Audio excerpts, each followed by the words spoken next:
लोकसत्ता अर्थसल्लाच्या आजच्या या कार्यक्रमात आपल्या सर्वांचं सहर्ष स्वागत. आज आपल्या समवेत आहेत सेबी रजिस्टर्ड गुंतवणूक सल्लागार आणि चार्टर्ड अकाउंटंट आणि लोकसत्ताच्या अतिशय परिचित अशा तृप्ती राणे. राणे मॅडम आपलं इथं सस्नेह स्वागत करतो या सत्रामध्ये. गेले काही दिवस जे अनेक आलेख किंवा आकडे हे बहुतेक निराशाजनक आहेत, त्यातच फक्त एकच आलेख जो चढता आहे आणि जो थोडाफार आशावाद या सगळ्या गढूळलेल्या वातावरणात साबूत ठेवणारा आहे, तो म्हणजे शेअर बाजाराचा निर्देशांक. तो फार क्वचित वेळा खाली घसरतोय पण बऱ्याचदा वरती चढतोय. म्हणजे एक 23 मार्च रोजी, म्हणजे एक दिवस आधी लॉकडाऊन जाहीर व्हायच्या, तो मला वाटतं एक 40,000पर्यंत गेला होता. मग मला वाटतं 23 फेब्रुवारी रोजी, 24 मार्च रोजी तो 25,000पर्यंत गेला होता. पण आता पुन्हा तो 38,000 अशा पद्धतीनं वर केलेला आणि वर स्थिरावलेला आहे. तर हे नेमकं काय गणित आहे, ह्याची काय संगती आहे आणि सध्या किमान इथं तरी आपल्याला आशावादी दृष्टिकोनातून बघता येईल का, या सर्व विषयांवरती आपण तृप्ती राणे मॅडम यांच्याशी चर्चा करणार आहोत. आणि यासाठी संवादकाच्या भूमिकेत आहेत आमचे मित्र सुनील वालावलकर. नमस्कार, आपलंही स्वागत. लोकसत्ताच्या अनेक कार्यक्रमांमधून आपण यांना भेटलेलो आहोत. तर ह्या कार्यक्रमाचं स्वरूप असं असेल: माझे सहकारी सचिन रोहेकर आणि सुनील वालावलकर हे तृप्ती राणे यांच्याशी संवाद साधतील. काही प्रश्नोत्तर होतील, त्याच्यानंतर आपण वाचकांचेही प्रश्न घेतो, कारण मोठ्या संख्येने इथं वाचक या कार्यक्रमाला उपस्थित झालेले आहेत. आणि अतिशय इंटरेस्टिंग विषय आहेत, त्याच्यापेक्षा इंटरेस्टिंग व्यक्ती आहेत, इंटरेस्टिंग चर्चा होईलच अशी मी आशा बाळगतो. आणि पुढील सूत्रे सुनील वालावलकर आणि सचिन रोहेकर यांच्याकडे सुपूर्त करतो. Over to you. Thank you Siddharth साहेब, मनपूर्वक आपले पण आभार. तसेच लोकसत्ताचे सुद्धा आभार की एक गुंतवणूकदार मार्गदर्शनासाठीचा हा उपक्रम गेले 7 वर्ष आपण नित्य नियमाने करत आलो. कोरोना सारखं संकट जरी आलं तरी लाईव्ह कार्यक्रमाच्या ऐवजी आपण डिजिटल वरती आलो आणि डिजिटल वरती सुद्धा अत्यंत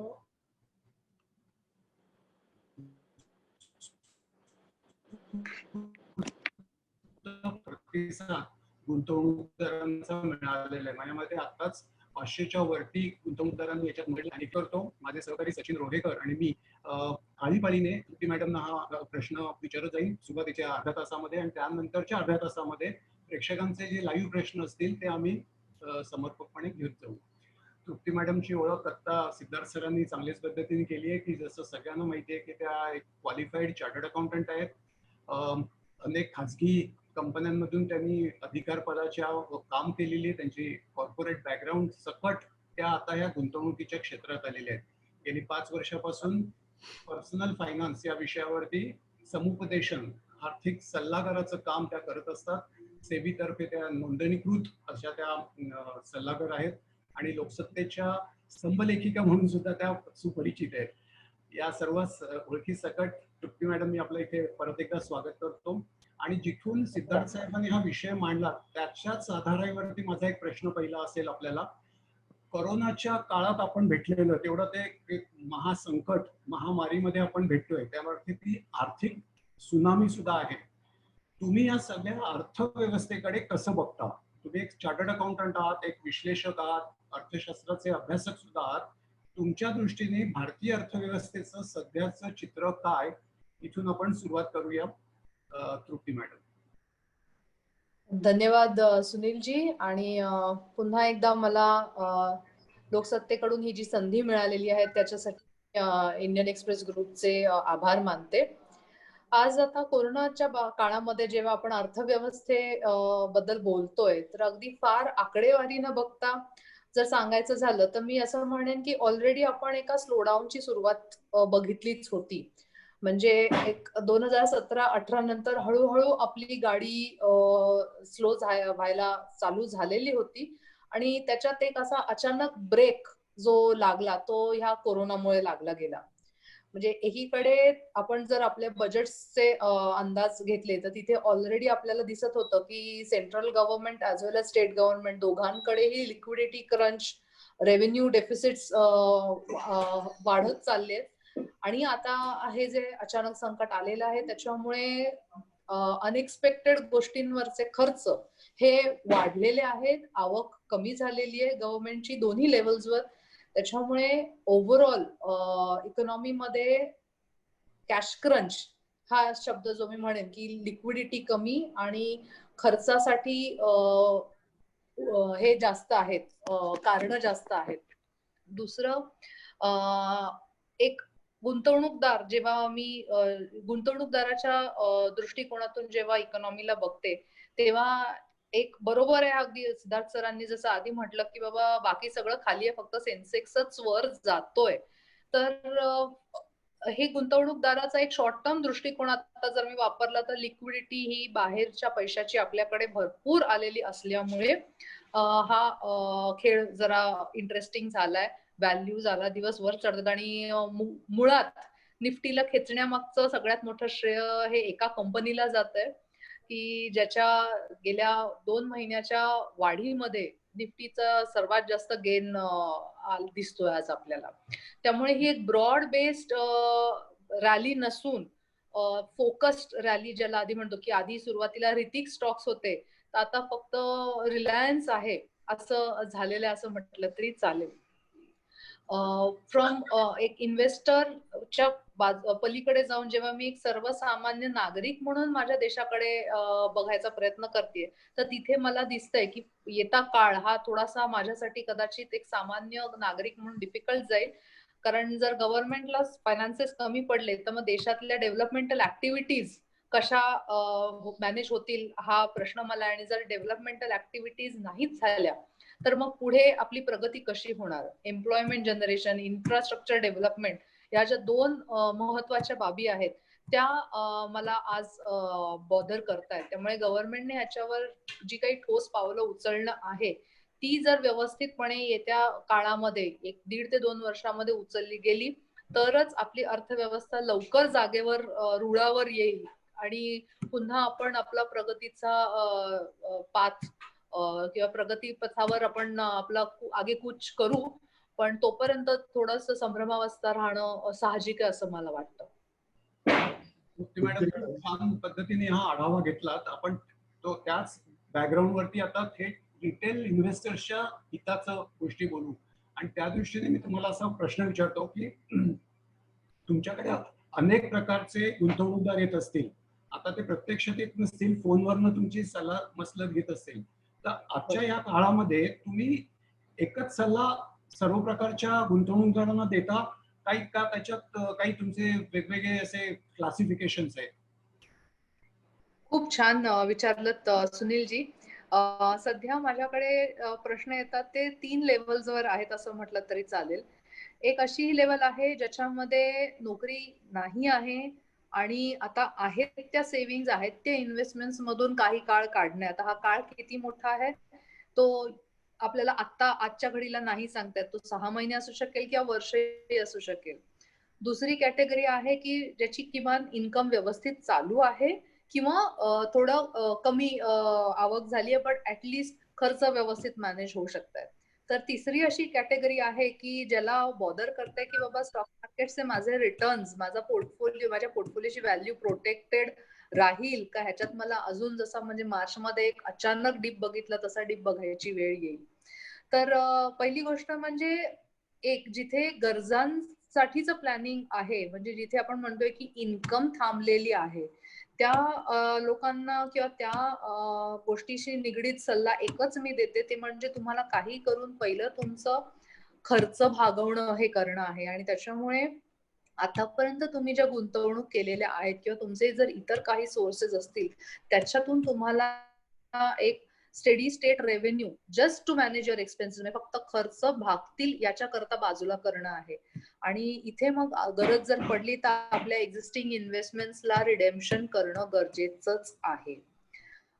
दुसरं, जिथे इन्कम चालू आहे पण आपण म्हणूया थोडं कमी आहे किंवा बोनसेस कदाचित जास्त यावर्षी मिळणार नाही, तिथे मी अजूनही लोकांना सांगू नये की SIP तुमच्या चालू असू द्यात, रिस्क कमी करा तुमच्या SIP ची. तुम्ही जर अगदी अग्रेसिव्हली इन्व्हेस्ट केले असतील तर तुमचं शेअर्सचं ॲलोकेशन एकदा तपासा, म्युच्युअल फंडांचं ॲलोकेशन एकदा तपासा. आणि ओव्हरऑल मार्केट एवढं वर गेलेलं असल्यामुळे या काळामध्ये जी गुंतवणूक होईल तिला लॉसचा फटका जास्त होणार आहे. त्याच्यामुळे म्हणून रिस्क कमी करा तुमच्या SIPs मधली, पण SIPs चालू ठेवा. आणि तिसरे जे आहेत की ज्यांनी व्यवस्थित पोर्टफोलिओज निर्माण केलेत एक लॉंग टर्म इन्व्हेस्टमेंट करून आणि त्या पोर्टफोलिओला चांगला आजच्या घडीला एक IRR रेट ऑफ रिटर्न दिसतोय, तर त्यांना एक मी नेहमी सांगेन की जर व्हॅल्यूज आलेल्या आहेत तर त्या व्हॅल्यूज प्रोटेक्ट करायच्या आहेत. त्यामुळे जसजसं जमेल तसतसे प्रॉफिट्स थोडे थोडे बाजूला काढून घेऊन मार्केटच्या मुवमेंटनुसार आणि तुमच्या मुळात पोर्टफोलिओच्या कंपोजिशन नुसार, की जर तुमचा पोर्टफोलिओ हाय बीटा पोर्टफोलिओ आहे तर तो मार्केटच्या वेगापेक्षा जास्त वर जातो आणि मार्केटच्या वेगापेक्षा जास्त खाली येतो. त्यामुळे तुम्हाला तुमची रिडेम्पशन स्ट्रॅटेजी किंवा एक्झिट स्ट्रॅटेजी ही मार्केटच्या लेवल्सनुसार ठरवावी लागेल. पण त्याच्या अगेन्स्ट जर तुमचा डिफेन्सिव्ह पोर्टफोलिओ आहे की बाबा तुम्ही अशा स्टॉक्स मध्ये आज जे मार्केटच्या विरुद्ध दिशेने चालतात किंवा मार्केट इतके वर किंवा मार्केट इतके खाली जात नाही, तर मग तिथे तुम्हाला हळूहळू प्रॉफिट्स काढून घ्यायची संधी मार्केट देतंय. ते काढून सेफ ठिकाणी ठेवून घ्या. म्हणजे काय होईल, जेव्हा केव्हा पुढे आपल्याला कमी मार्केटमध्ये एंटर करायला संधी मिळेल तेव्हा आपण ते प्रॉफिट्स डिप्लॉय करू शकतो. असे 3 लेवलचे सध्या ऍडवाइस चालू आहे. मॅडम, पोर्टफोलिओ कंपोजिशन बद्दल तुम्ही सांगितलं होता, तर पोर्टफोलिओ कंपोजिशन या करोना काळाच्या निमित्ताने काय वेगळं असायला हवं, त्याच्यात ऍसेट अलोकेशन कसं करावं, कोणकोणत्या मालमत्तेमध्ये गुंतवणूक असायला हवी, मी हा काळ लक्षात घेता आणि याचा आढावा कोणत्या किती कालावधीत घ्यावा, तुमचे काय सांगा? सचिनजी, तुम्ही अगदी म्हणतात ना की मुद्द्यावरच बोट ठेवलेलं आहे की ऍसेट अलोकेशन ह्या काळामध्ये कसं असलं पाहिजे. तर ऍसेट अलोकेशन हे प्रत्येकाच्या इकॉनॉमिक म्हणजे आर्थिक परिस्थितीवर डिपेंड करेल की ज्या व्यक्तीला खर्च भागवताना मुश्किल होतीये किंवा ज्या व्यक्तीला जास्त ड्रॉडाऊन लागणार आहे त्या व्यक्तीला त्याला स्वतःला सेफ इन्व्हेस्टमेंट मध्ये जास्त आणणे, त्यामुळे पोर्टफोलिओचं कंपोजिशन ऑटोमॅटिकली रिस्कीवरून लिस्ट रिस्कीवर येतं. मग इथे इक्विटी कमी आणि डेट जास्त असं त्याला हे करून घ्यावं लागेल. मग ते अगदी खर्च जर तुमचे सबस्टॅन्शियली जास्त असतील तर तुम्ही कदाचित इक्विटी 30-40% आणि डेट 60-70% इतकं सुद्धा येऊ शकता. त्याच्याच अगेन्स्ट जर तुम्ही एग्रेसिव्ह इन्व्हेस्टर्स आहात, तुम्हाला भरपूर रेव्हेन्यू तुमचा चालू आहे, तुम्हाला नोकरीमध्ये काही प्रॉब्लेम नाहीये, तर तुमचं इक्विटीचं प्रोपोर्शन राहू देत. But at the same time कमीत कमी जसं मगाशी म्हटलं की पोर्टफोलिओ मधले हाय बीटा स्टॉक्स मधून बाहेर पडून डिफेन्सिव्ह स्टॉक्स मध्ये जाणं गरजेचं आहे, लो बीटा स्टॉक्स मध्ये जाणं गरजेचं आहे. कारण मार्केट जेव्हा पलटेल तेव्हा तुम्हाला या स्टॉक्स मधून बाहेर पडताना व्हॅल्यू लॉस जास्त होऊ शकेल. आता राहिले याच्यातले दोन, हे झाले इक्विटी आणि डेटच्या बाबतीत. उरलेत अजून 2 प्रकार, ते म्हणजे रिअल इस्टेट आणि गोल्ड. तर गोल्डच्या बाबतीत सांगायचं झालं तर डेफिनेटली गोल्ड हे तुमच्या पोर्टफोलिओमध्ये असलं पाहिजे. आणि यामध्ये मी दागिने इन्क्लूड करत नाही, प्युअर गोल्ड इन्व्हेस्टमेंट मध्ये गोल्ड बॉन्ड्स असतील किंवा gold ETF, gold mutual funds असतील तर हे असले पाहिजेत. मध्यंतरी गोल्डने सुद्धा जेव्हा मी $US बेस्ड ट्रॅकिंग करत होते तेव्हा लक्षात क्लिअरली येत होतं की $1600 पर आउन्स वरून ते 2000 क्रॉस करून गेलं होतं. पण त्याच्यानंतर ते खाली येऊन 1940 पर आउन्सच्या रेटवर बऱ्यापैकी स्थिरावलं होतं आणि आता थोडं वर खाली होतंय. So it is being sed that की सोनं परत उसळी मारेल, कारण जेव्हा जेव्हा इंटरेस्ट रेट आउटलुक बदलतो, इन्फ्लेशनच्या साईन्स दिसतात, तेव्हा तेव्हा सोन्याची डिमांड वाढते. आणि मागच्या रॅलीमध्ये रिटेल इन्व्हेस्टर्सचं पार्टिसिपेशन होतं. आता रिटेल इन्व्हेस्टर्स पण सोन्याकडे वळतील तेव्हा गोल्डचं अलोकेशन एक 10-15% किमान असायला हरकत नाहीये. रिअल इस्टेट आपल्याकडे काय होतं, बऱ्याचदा बाकी सगळ्या गोष्टींच्या आधी रिअल इस्टेट ऑलरेडी असतंच. म्हणजे आपलं घर म्हणा किंवा एखादं जास्तीचं घर म्हणा किंवा लोक शॉप्स वगैरे मध्ये, कमर्शियल एस्टॅब्लिशमेंट्स मध्ये इन्व्हेस्ट करतात.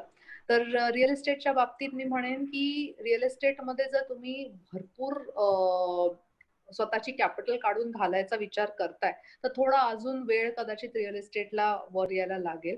चिन्ह आहेत आणि REIT सारखे जे प्रकार जे फायनान्शियल रिअल एस्टेट इन्व्हेस्टमेंट ज्याला आपण म्हणतो, ते प्रकार आधी जरा महाग होते पर युनिट व्हॅल्यूवर. ते आता बऱ्यापैकी गव्हर्नमेंटने आपल्यासाठी स्वस्त करून दिलेत. म्हणजे अगदी 5 लाखाची मिनिमम इन्व्हेस्टमेंट वरून 50,000ची मिनिमम इन्व्हेस्टमेंट आली आहे. तर ह्या पर्यायाकडे बघायला हरकत नाही. पण रिअल इस्टेट पुन्हा असं आपण म्हणतो ना, सरसकट सांगता नाही येणार की सगळीकडेच ती एकाच पद्धतीने वर जाईल.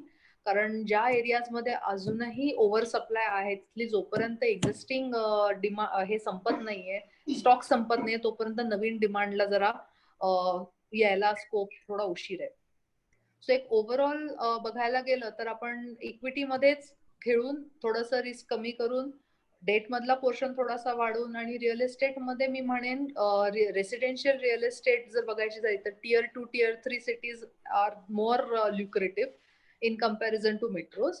आणि REIT हे जरा तुम्ही जर पर्याय बघितलेत तर ते मला जास्त चांगले वाटतात. या भारतीय गुंतवणूकदार हा गुंतवणूकदार असण्यापेक्षा बचतकर्ता म्हणून त्याच्याकडे जास्त, कारण अनेकांच्या बँकांच्या FD पासूनच सुरुवात होते गुंतवणुकीला. तर बँक FD किंवा पोस्टाच्या योजना, इतर ज्या अल्पबचत योजना आहेत, त्यांचे स्थान काय असावं, त्याच्याकडे तुम्ही कसं बघता? मी म्हणते की ह्या अगदी बेसिक इन्व्हेस्टमेंट्स आहेत ज्या सगळ्यांच्या झाल्याच पाहिजेत. बँकेतल्या FD म्हणा, पोस्टातल्या गुंतवणुकी म्हणा, इथून आपल्या खरे म्हणजे आपण म्हणतो की बचतीला इन्व्हेस्टमेंट मध्ये कन्वर्ट करायची सुरुवात होते. आणि ट्रेडिशनली ह्या 2 पर्यायांमुळे लोकांनी बचत केलेली आहे.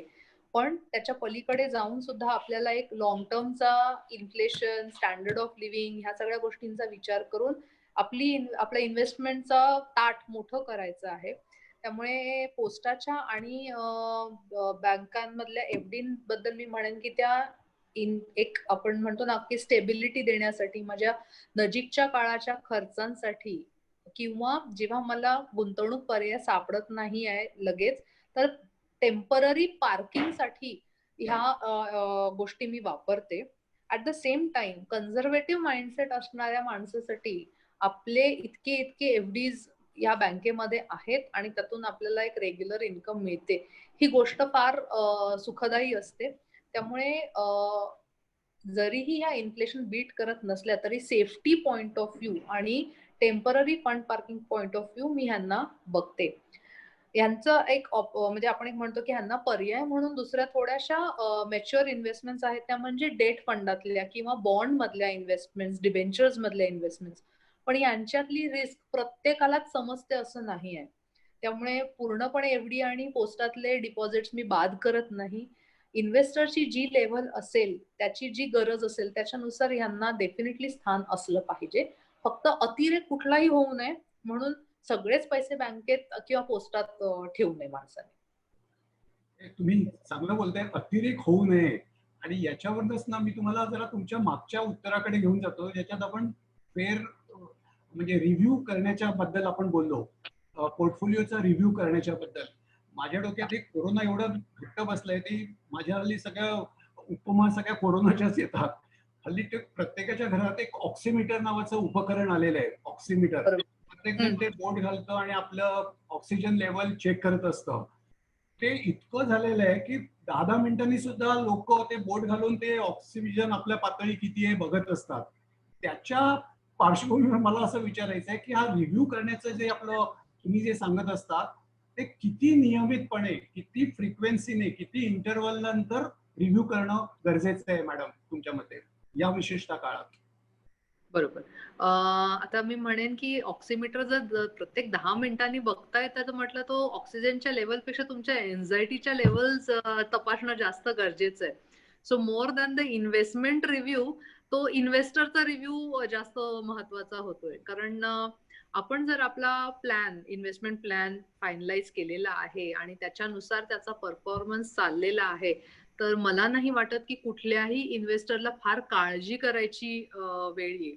हा, आता कोरोना सारख्या संकटामुळे ज्या अचानक अनएक्सपेक्टेड मुवमेंट्स होतात, प्राइस मुवमेंट्स होतात, त्याच्यामध्ये मग आपल्याकडे 2 पर्याय असतात. एक म्हणजे जर तुमचं ऍसेट अलोकेशन व्यवस्थित आहे आणि तुम्हाला मध्ये आधे पैशाची गरज नाही, बसा शांत, अतिशय शांत बसा.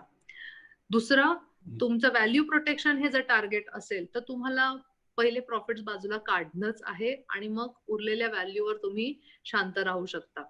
आणि तिसरं, जर तुम्हाला प्रत्येक दिवसातून 2दा जर तुम्हाला तुमचा पोर्टफोलिओचा रिव्ह्यू घ्यावासा वाटतोय, तर मग तिथे काहीतरी मिसमॅच झालंय, की एक तर तुमचं रिस्क प्रोफाइलिंग नुसार तुमचा पोर्टफोलिओ नाहीये किंवा तुम्हाला तुमच्या पोर्टफोलिओवर कॉन्फिडन्स वाटत नाहीये. सो ह्या बेसिक गोष्टी जर तुम्ही बघितल्या तर रिव्ह्यू हा फ्रँकली अनएक्सपेक्टेड इव्हेंट्स जेव्हा होतात तेव्हा घेणं गरजेचं आहे. अदरवाईज वर्षातून एक रिव्ह्यू पुरे होतो. वर्षातून वाटतंय तुम्हाला? हो, 6 वर्षातून महिने वर्षातून एकदा तर करतोच आहोत, पण या कोरोनाच्या संकटात 3 महिन्यांनी 6 महिन्यांनी करण्याची एवढी गरज वाटत नाही. नाही, तुम्ही म्हटलं ना तुमचं जर ऍसेट अलोकेशन बरोबर असेल ना तर तो ऑटोमॅटिकली पोर्टफोलिओ तुमचा व्यवस्थित मांडला जातो. अँड देन तेवढा रिव्ह्यूची रेग्युलॅरिटी वाढवायची गरज नाही भासत. पण पोर्टफोलिओचं अलोकेशन मी जसं म्हटलं अजूनही हेवीली स्क्यू टुवर्ड्स इक्विटी असेल तर मात्र तुम्ही दररोज सकाळी उठून रिव्ह्यू घेणार. यायला पाहिजे. मॅडम, आता मी सेबीच्या या नवीन निर्णयाकडे येतो. सेबीने जो एक 2-3 दिवसापूर्वीच नवीन निर्णय जाहीर केलाय की प्रत्येक फंड हाऊसेसना, फंड मॅनेजर्सना स्मॉल कॅप कंपन्यांमध्ये 25% गुंतवणूक करणं अनिवार्य ठेवलेलं आहे. हा एक तसा धाडसी निर्णय आहे. त्याचा आमच्या सारख्या सामान्य गुंतवणूकदारांच्या गुंतवणुकीवर काय परिणाम होईल तुमच्या मते? ओके, सेबीचा हे जे रेग्युलेशन आलं हे स्पेशली मल्टी कॅप फंडांसाठी आलं. कारण मल्टी कॅप फंड ही जी कॅटेगरी होती यांना कुठलंही बंधन नव्हतं की ते लार्ज कॅप मध्ये किती ठेवायचे, मिड कॅप मध्ये किती किंवा स्मॉल कॅप मध्ये किती. तर आता गेल्या 2 वर्षांमध्ये असं लक्षात आलं की ही multi cap fund multi cap न राहता सेक्टर बघा म्हणजे कॅपिटलायझेशन वाईज लार्ज सबस्टॅन्शियली आणि त्याच्या खालोखाल मिड कॅप पर्यंतच मर्यादित झाले होते. आणि म्हणून नावानुसार त्यांचं पोर्टफोलिओ नसल्यामुळे सेबीला हे रेग्युलेशन आणणं बंधनकारक झालं. कारण व्हायला असं लागलं की लार्ज कॅपची एक कॅटेगरी आपल्याकडे ऑलरेडी आहे, large plus mid cap category आहे आणि हे जे मल्टी कॅप होते हे ह्या 2 कॅटेगरींपैकी कुठेतरी बसायला लागले. त्याच्यामुळे लोकांचा उगाच गोंधळ होऊ नये की हा फंड वेगळा कसा किंवा ह्या फंडाचे रिटर्न्स आणि लार्ज कॅपचे रिटर्न्स कम्पेरेबल आहेत का, हे सगळे गोंधळ होऊ नये म्हणून सेबीने मल्टी कॅप फंडांवर हे बंधन आणलं. फक्त आता त्याचा रिपरकशन एक गुंतवणूकदारावर काय होऊ शकेल तर फंड काय करणार याच्या पुढे जाऊन याच्यावर आहे. सेबीने नंतर एक क्लॅरिफिकेशन सुद्धा अगदी रविवारी त्यांनी ते क्लॅरिफिकेशन पाठवलं की फंडांकडे अनेक पर्याय आहेत. त्यांना अगदी स्वतःला ते रिकॅटेगरायझेशन मध्ये जर बसवायचं नसेल तर ते आपला टाईप बदलू शकतात. म्हणजे जर एखादा मल्टी कॅप फंड आज लार्ज आणि मिड कॅप कडे जास्त झुकलेला असेल तर त्या फंडाने स्वतःला लार्ज आणि मिड कॅप ला हे करून कन्वर्ट करून त्या कॅटेगरीमध्ये त्या कॅटेगरीनुसार बेंचमार्किंग करून घ्यावं. बट जर एखाद्या फंडाने डिसाईड केलं की बाबा नाही आपल्याला मल्टी कॅप मध्येच राहायचंय तर मात्र त्या फंडाची रिस्क वाढेल. कारण 25% स्मॉल कॅपचं हे म्हटलं एक्सपोजर म्हटलं तर ते फार जास्त होतं आणि अक्रॉस मल्टी कॅप कॅटेगरी जर आपण बघायला गेलं तर मग एवढं स्मॉल कॅपचं एक्सपोजर घेताना रिस्क फंडांची खूप वाढेल. आणि म्हणून एक ऍव्हरेज इन्व्हेस्टर जो बॅलन्सच्या खालोखाल मल्टी कॅपला रिस्क मध्ये प्रेफरन्स देतो त्याला ते बघून मग तो फंड चालू ठेवायचा की नाही हे हा निर्णय घ्यावा लागेल. एक छोटाच उपप्रश्न याच्यात की खरोखर संख्येने स्मॉल कॅप कंपन्या संख्येने तेवढ्या आहेत का गुंतवणुकी योग्य? तिकडेच अगदी योग्य. कारण तिकडेच खरी मेक आहे. तुम्ही म्हणताय की स्मॉल कॅपचं युनिव्हर्सच आधी एवढं आहे का की ज्याच्यामध्ये म्युच्युअल फंड सारखी इन्व्हेस्टमेंट होऊ शकते, तर याचं उत्तर आजच्या घडीला नाही आहे. आणि म्हणून मग असं होतं की अगदी हाताच्या बोटावर मोजण्या इतक्या जर कंपन्या असतील, प्रत्येक जण त्याच कंपनीच्या मागे लागलं तर मग बाकी काही न होता शेअर प्राइस मात्र त्या कंपनीची वाढेल. आणि शिवाय एक मोठा प्रॉब्लेम ह्यांचा असतो की ह्यांच्यामध्ये लिक्विडिटी सुद्धा कधी बऱ्याच अंशी कमी असते. कारण ह्या कंपन्यांमध्ये 50-75% तर प्रमोटरच होल्ड करत असतात आणि त्याच्यामुळे बाकीच्या लोकांना होल्ड करायला इक्विटी कमी असते आणि त्याच्यामुळे व्हॉल्युम्सही कमी असतात. सो जेव्हा केव्हा मार्केट खाली वळतं किंवा मार्केटमध्ये मॅसिव्ह सेल डाऊन चालू होतो, तेव्हा या इन्व्हेस्टमेंट्स मधून बाहेर पडायला सुद्धा तितकाच त्रास होतो. आणि म्हणून मला असं वाटतं फ्रँकली की फंड हाऊसेस मल्टी कॅप मध्ये राहायचा जो निर्णय घेतील ते अतिशय विचार करूनच घेतील. कारण सध्याच्या वातावरणामध्ये पोर्टफोलिओ चर्न करून स्मॉल कॅपचे एक्सपोजर वाढवण्या इतकी परिस्थिती आपल्याकडे नाहीये. एक प्रश्न असा आहे, आज करोना बाधित रुग्णांची संख्या देशभरात काहीतरी 50 लाखाच्या आसपास जाताना दिसते आपल्याला. त्या तुलनेत उपलब्ध जी आकडेवारी समोर येते, 1 लाख आसपास विम्याचे दावे दाखल झाले जे करोना रुग्णांकडून दाखल झाले. म्हणजे 50 लाखाच्या तुलनेत दाव्यांची संख्या 1 लाख, म्हणजे जेमतेम 2% आसपास लोकांकडे आरोग्य विम्याचं संरक्षण होतं असं दिसून येतं. तर कुटुंबाच्या आर्थिक नियोजनामध्ये आरोग्य विम्याचे स्थान हे कितपत असावे, गुंतवणुकीच्या बरोबर या गोष्टीची दुर्लक्ष होते असं वाटतंय? इनफॅक्ट या कोरोनामुळेच आता आपल्याला या गोष्टीची अगदी प्रकर्षाने उणीव जाणवते की ज्या आर्थिक व्यवस्थापनांमध्ये मेडिक्लेम किंवा आरोग्य विमा हा नाही आहे, त्या घरांच्या आर्थिक ह्याला आधार नाहीये. आणि म्हणून मेडिक्लेम हा कंपल्सरी, आपण म्हणतो ना की बेसिक रिक्वायरमेंट ही आहे. तुम्ही बाकी इन्व्हेस्टमेंट तुमच्या नंतर चालू करा, पण आयुर्विमा आणि आरोग्य विमा या दोन्ही गोष्टींचं महत्व आजच्या काळात या कोरोनाने ऍक्च्युली सगळ्यांना दाखवून दिलेलं आहे. तो एक सामान्य नागरिक म्हणून आपण एक आपली जबाबदारी समजूया की आपल्या कुटुंबाचं व्यवस्थित सगळं आपल्या पश्चात, आणि आपण हयात असताना जर आपल्याला हॉस्पिटलायझेशनची वेळ आली तर कुटुंबाचं बाकी सगळं आर्थिक संतुलन बिघडायला नको. म्हणून तरी ह्या 2 विमांकडे आपण आता सिरियसली बघून हे केलं पाहिजे. आपल्या आर्थिक नियोजनामध्ये त्यांना पहिलं प्रेफरन्स दिलं पाहिजे. कार्यक्रमाच्या पुढच्या टप्प्यावर जाण्याआधी मी या सगळ्या उपस्थित गुंतवणूकदारांना सुद्धा विनंती करणार आहे की तुमचे सुद्धा प्रश्न तुम्ही पाठवायला सुरुवात करा. आपल्याकडे पुढच्या एक 15-20 मिनिटांनंतर आपण वाचकांचे किंवा या सगळ्या उपस्थितांचे पण प्रश्न आम्ही थेट घेणार आहोत. मॅडम, तुमच्यासाठी एक प्रश्न म्हणजे सध्या वातावरणात आत्मनिर्भरता असा हा शब्द खूप वेळेला कानावर येतो आणि हे व्हॉट्सअप युनिव्हर्सिटी मधून तर आपण प्रत्येक जण म्हणजे कोरोनामध्ये तर सेल्फ मेडिकेशन म्हणजे स्वयंघोषित डॉक्टर सगळे झालेले आणि कोरोनाच्या आजारावरती सुद्धा स्वतःचे उपचार करत असतात की जे धोकादायक आहे असं वैद्यकीय लोकांचं म्हणणं आहे. या गुंतवणुकीच्या क्षेत्रात सुद्धा तुम्हाला जे आम्ही म्हणतो मार्गदर्शन करा तुम्ही, पण काही असे गुंतवणूकदार आहेत की स्वतःच गुंतवणुकीचे निर्णय घेत असतात. तुमच्या मते असे स्वतः निर्णय घेणं कितपत योग्य आहे आताच्या काळामध्ये? सर, इकडे मी म्हणेन लोक 2-3 प्रकारामध्ये मोडतात म्हणजे गुंतवणूकदार. एक म्हणजे जे इन्फॉर्म्ड आहेत, वेल इन्फॉर्म्ड आहेत, की ज्यांना माहिती आहे, ज्यांचा स्वतःच्या इन्व्हेस्टमेंट्सवर आणि स्वतःच्या बिहेवियरवर व्यवस्थित कंट्रोल आहे. त्यामुळे अशा गुंतवणूकदारांनी स्वतःचे निर्णय घेऊन आपलं प्लॅनिंग चालू ठेवणं, आपल्या इन्व्हेस्टमेंट चालू ठेवणं हे अगदी बरोबर आहे. पण फक्त मार्केट मधली ही शॉर्ट टर्म रॅली बघून जी लोक आता गुंतवणुकीचे डिसिजन्स घ्यायला लागलेत आणि ज्यांना मागच्या मुळात डाऊनफॉलचा चटका बसलेला नाहीये, अशा लोकांनी मात्र स्वतःला जरा प्रश्न हा विचारावा की ह्या रॅलीमुळे आज मला फायदा दिसतोय का मला खरंच गुंतवणुकीतलं काही कळतं. कारण चढत्या मार्केटमध्ये कसं होतं माहितीये, मी अगदी म्हणजे तुम्हाला तुमचं नावी पण सांगून जाईल आज हा शेअर घ्या म्हणून, पण त्या शेअर मधून कधी बाहेर पडा हे तो न्हावी तुम्हाला सांगणार नाहीये. किंवा तुम्हाला जर नुकसान झालं तर तो तुम्हाला पुढे डिस्काउंटही देणार नाहीये की बाबा मी हा सल्ला दिला होता त्याचे हे चार्जेस आता मी तुम्हाला वेव ऑफ करतो माझे. त्यामुळे अभिमन्यू न होता खरोखर चक्रव्यूह भेदायला जे शिकलेले आहेत ना त्यांना कुठल्याही मार्केटमध्ये फायदा होतो असं मी म्हणेन, किंवा तो चढता असो किंवा खाली येणारा असो.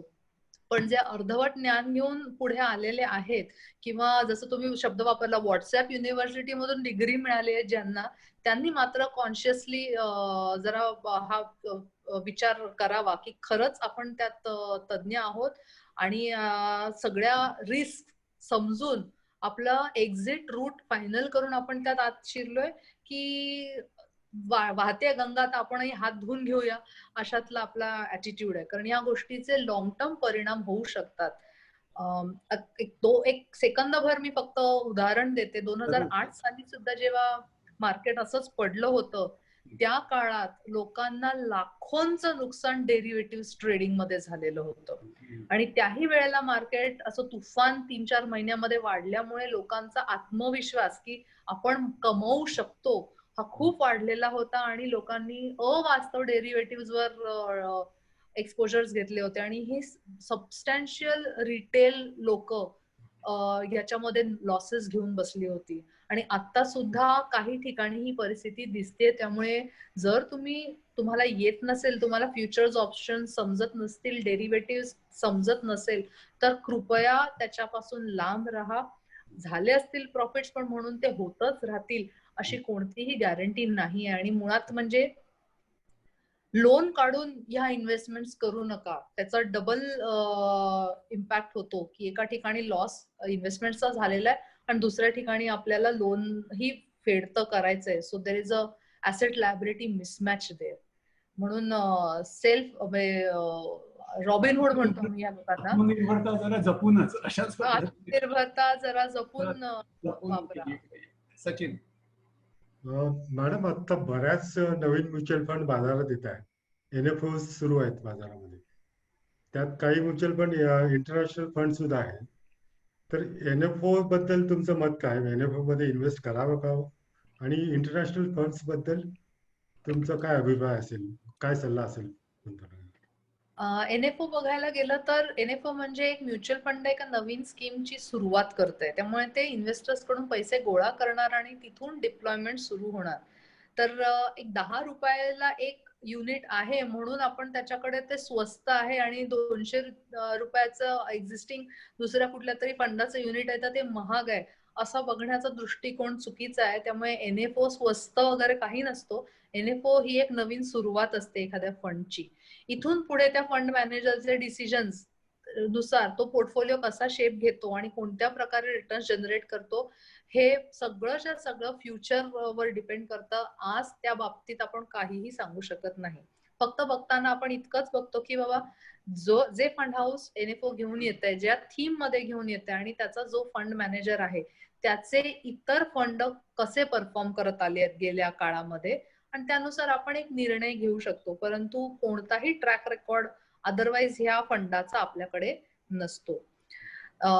आता येतो प्रश्न इंटरनॅशनल फंड्सचा. तर इंटरनॅशनल फंड्स हे आपल्याला डायव्हर्सिफिकेशन मध्ये मदत करतात. जसं आपण इंडियामध्ये बसून 4 गोष्टींमध्ये इन्व्हेस्ट करतो, इक्विटी, डेट, गोल्ड, कमोडिटीज आणि रिअल इस्टेट. तर जेव्हा आपण डोमेस्टिक डायव्हर्सिफिकेशनच्या पलीकडे जातो तेव्हा आपण इंटरनॅशनल डायव्हर्सिफिकेशन बघतो.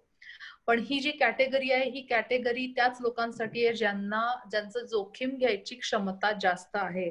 कारण जेव्हा आपण क्रॉस जिओग्राफी डायव्हर्सिफिकेशन करायला जातो तेव्हा लक्षात घ्या तिकडच्या त्या देशातल्या अर्थव्यवस्थेचा त्या देशातल्या स्टॉक एक्सचेंजवर होणारा परिणाम हा सुद्धा आपल्याला मग लक्षात ठेवावा लागतो. त्यामुळे भारतामध्ये जर सगळं चांगलं चाललंय तर त्याचाच अर्थ US मध्येही चांगलं चाललंय आणि चायनामध्येही चांगलं आणि ब्राझीलमध्येही चांगलं असं होत नाही. आणि ज्याला हे समजतं त्याने डेफिनेटली हे करावं आणि ज्याला समजत नाही त्याने भारतातल्याच ह्याच्यामध्ये राहावं असं मी सांगेन. सुनील, मला वाटतं आपण वाचकांच्या प्रश्नांकडे वळूया आता. माझा एक प्रश्न होता SIP SIP बद्दल होता. तो एक मी जरा घेऊन घेतो. किती जणांनी SIP बंद केली आहे असा काही स्टॅटिस्टिक्स या 6 महिन्याच्या काळात तुमच्याकडे आलाय का? कारण प्रॉव्हिडंट फंड मधले अनेक पैसे लोकांनी काढून घेतले तर त्याच्या पार्श्वभूमीवरती SIP बंद केली किंवा रिडम्पशन्स वाढली असा काही डेटा आता उपलब्ध आहे का? असा डेटा म्हणजे अगदी अकाउंट नंबर्सच्या बेसिसवर तरी नाही उपलब्ध आहे, पण एक ओव्हरऑल जेव्हा आपण बघतोय जर म्युच्युअल फंड इक्विटीचा जर तुम्ही बघितलं तर म्युच्युअल फंड इक्विटीमध्ये डोमेस्टिक इन्व्हेस्टर्स हे गेली 4 महिने पैसे काढतातच आहेत. ओव्हरऑल लेवलवर इक्विटी मधून पैसा काढला जातोय. डेट फंडांमधली AUM वाढतेय, इन्व्हेस्टमेंट वाढतेय. आणि जर SIPचं बघायचं झालं तर SIPचा ओघ कमी झालाय. म्हणजे मे महिन्यात साधारण 8,000 कोटीच्या आसपास SIP कडून कलेक्शन होत होतं. ते आता हळूहळू कमी होत 7,700 वर आलेलं आहे. त्यामुळे येत्या काळामध्ये डिपेंडिंग ऑन रिवायवल हा किती चालू राहील ह्याच्याकडे एक लक्ष ठेवणं गरजेचं आहे. आणि दुसरं जर आपण overall mutual fund as a universe बघितलं, मग डेट इक्विटी सगळेच घेतले तर जुलै आणि ऑगस्ट या 2 महिन्यामध्ये इनफ्लोज पेक्षा आउटफ्लोज जास्त राहिलेले आहेत. So it's time to be careful, कारण डोमेस्टिक्स मध्ये जर आपल्याला आपण विथड्रॉल्सचे सिम्पटम्स बघतोय आणि मोर आपण सेफ्टीकडे वळतोय, तर that is kind of telling you की ग्राउंड लेवलवरचं स्ट्रेस जास्त आहे. म्हणजे जी एक तुलना तुम्ही प्रॉव्हिडंट फंडच्या विथड्रॉल्स बरोबर करताय, तर समवट सिमिलर गोष्टी ह्या आता इक्विटी म्युच्युअल फंडांमध्ये पण होताना दिसत आहेत. पण एक अजून कारण आहे ह्याच्या मागे की म्युच्युअल फंडांच्या बऱ्याचशा स्कीम्सचा अंडर परफॉर्मन्स असल्यामुळे बऱ्याचशा लोकांनी म्युच्युअल फंडांमधून पैसे काढून आता डायरेक्ट इक्विटीमध्ये पैसे घालायला सुरुवात केली आहे. हो, हा पण एक ट्रेंड आहे. हो, हा एक हा हो, चेंज झालेला आहे. अकाउंट नवीन उघडली.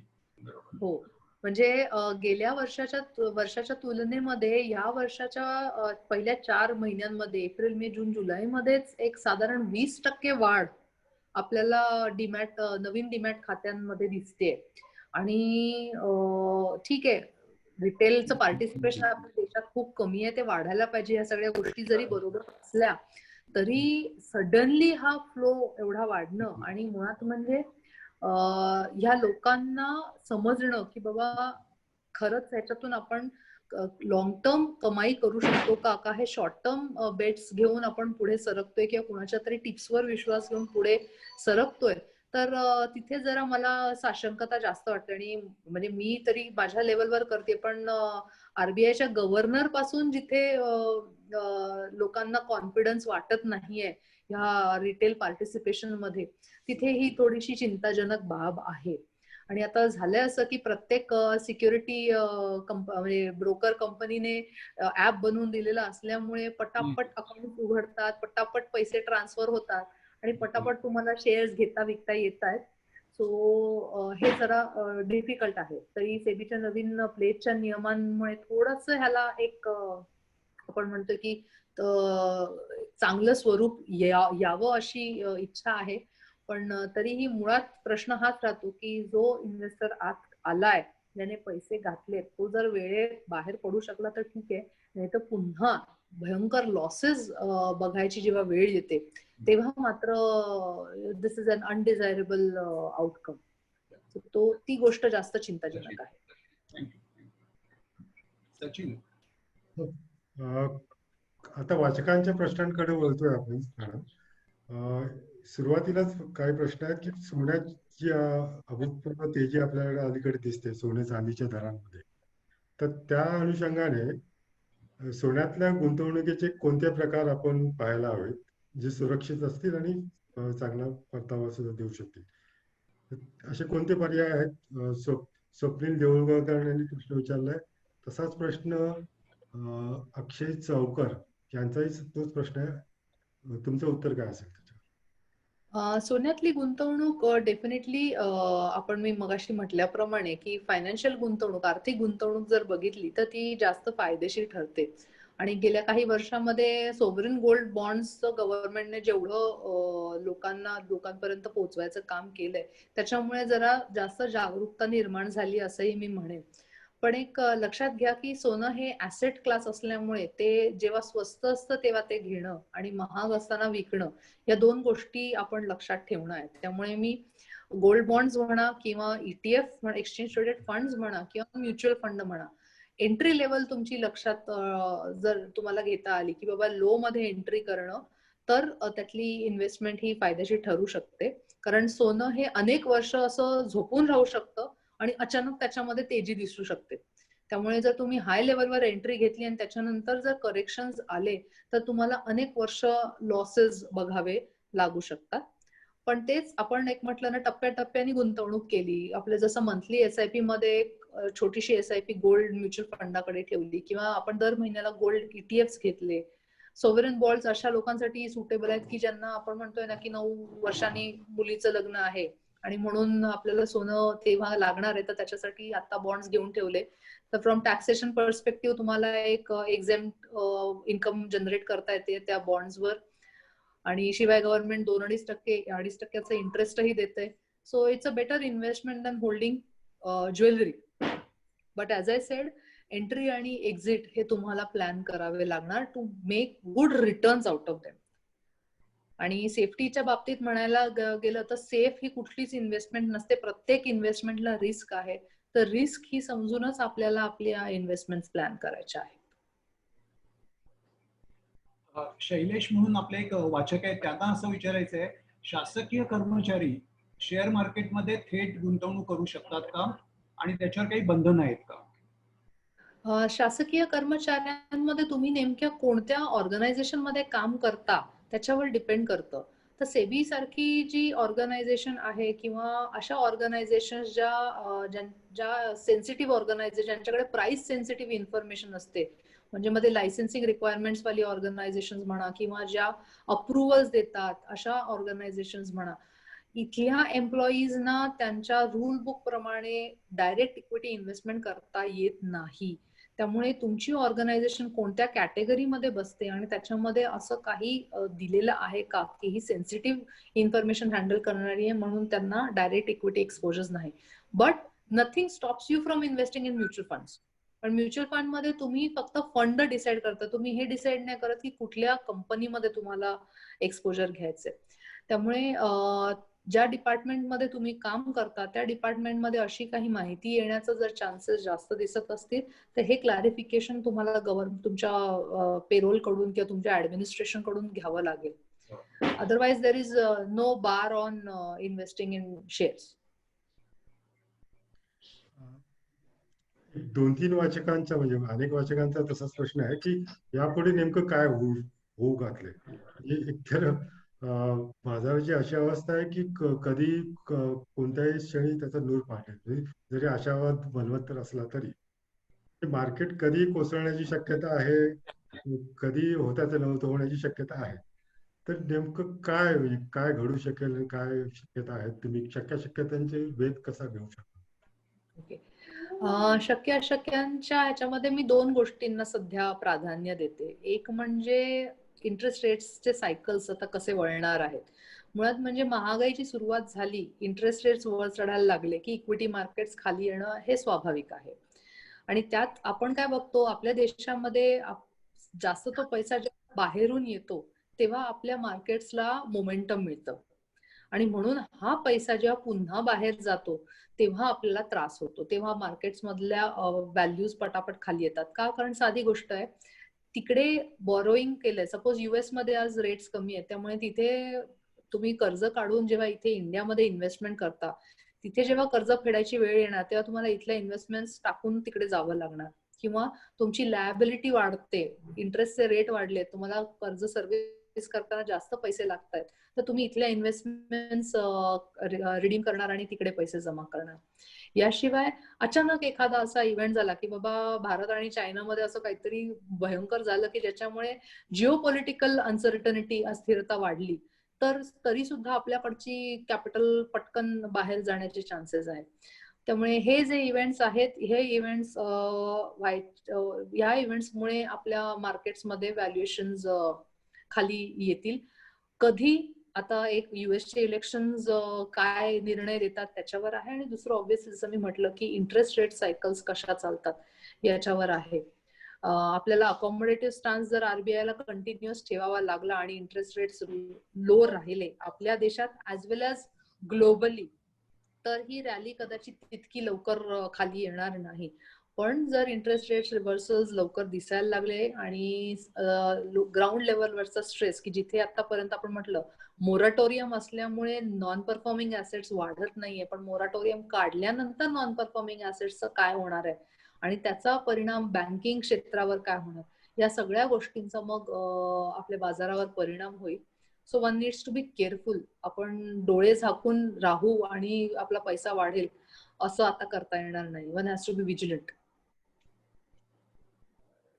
अक्षय म्हणून आपले एक वाचक आहे, त्यांना एक असा प्रश्न आहे की त्यांच्या वडिलांचे ईपीएफ मधून काही पैसे आलेले आहेत, एक चांगला सायझेबल फंड आलेला आहे त्यांच्यामध्ये, तर त्यांना तुम्हाला काही असं थोडक्यात एक इन्व्हेस्टमेंट स्ट्रॅटेजी किंवा इन्व्हेस्टमेंट प्लॅन काही देता येईल का? लमसम पैसे जेव्हा येतात तेव्हा हा प्रश्न अनेकांना असतो की आता काय करायचं. ह्याच्यामध्ये डिपेंडिंग ऑन एक तुमच्या कुटुंबाचा रिस्क प्रोफाईल, म्हणजे आता फ्रँकली बघायला गेलं तर वडिलांचे पैसे आहेत, वडिलांचं वय लक्षात घेता जर कुटुंबाचा रिस्क प्रोफाईल हा कन्झर्वेटिव्ह असेल तर तुम्हाला मग हळूहळू कडून फिक्स्ड इन्व्हेस्टमेंट्स मध्येच पैसे मूव्ह करायचे. फक्त हळूहळू हा शब्द मी का वापरतेय, कारण आज इंटरेस्ट रेट्स लो आहेत, पण महागाई वाढली तर इंटरेस्ट रेट वाढणार, त्यामुळे त्यावेळेला तुमच्याकडे गुंतवणूक करण्यासाठी सुद्धा पैसे असले पाहिजेत. असं व्हायला नको की आपण आता सगळं लो इंटरेस्ट वर अडकवून ठेवलंय आणि पुढे वाढलेल्या रेट्सचा आपल्याला फायदा घेता येत नाही. ह्याला आपण इंटरेस्ट रेट लॅडरिंग हा शब्द वापरतो.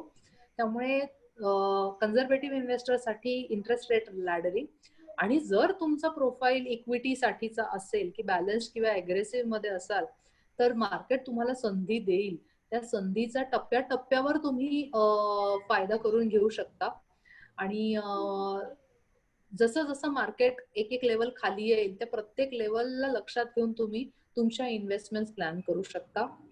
चांगल्या कंपन्यांचे शेअर्स घ्या, over a period of time घ्या आणि त्याच्यावर व्यवस्थित लक्ष ठेवा. You will be in a better position probably 2 years 3 years down the line. पण हळूहळू कुठल्याही ठिकाणची, मग ती डेटची असो किंवा इक्विटीची असो, टप्प्याटप्प्याने गुंतवणूक. मला वाटतं तो आधीचा जो प्रश्न होता विवेक अभिजित यांचा, तो रिटायरमेंट प्लॅनिंगच्या संदर्भातच असावा. म्हणजे रिटायरमेंट प्लॅनिंग साठी काय विशिष्ट टप्पे सांगू शकाल का तुम्ही थोडक्यात? डेफिनेटली. तो जर रिटायरमेंट प्लॅनिंगचा प्रश्न आहे तर तिथे म्हणजे पहिली गोष्ट म्हणजे तुम्हाला आर्थिक नियोजन कुटुंबाचं करावं लागेल, कारण तुम्हाला मंथली मिळकत हवी आता.